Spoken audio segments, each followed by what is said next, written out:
Lapor, upacara pemberangkatan jenazah almarhum Artoni siap dilaksanakan. Siap laksanakan.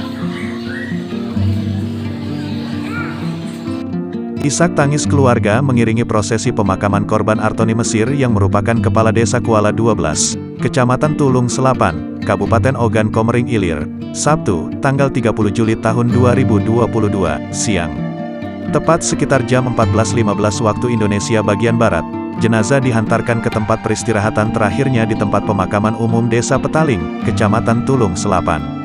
Kondisi di lokasi pemakaman sendiri tampak ratusan orang yang terdiri dari petugas kepolisian, TNI, pemerintahan dan para masyarakat mengikuti proses pemakaman yang dilakukan secara kedinasan.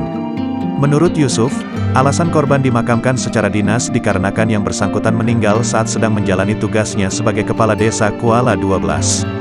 Dijelaskan bahwa Artoni dalam merupakan salah satu kades senior di wilayah Kecamatan Tulung Selapan dan telah menjabat di periode keduanya. Bahkan, beberapa kades lainnya sering berkonsultasi meminta petunjuk kepada korban.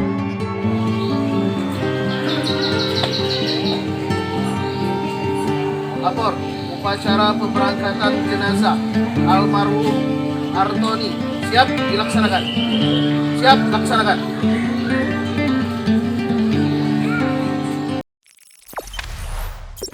Jangan lupa subscribe, share, komen, dan like ya.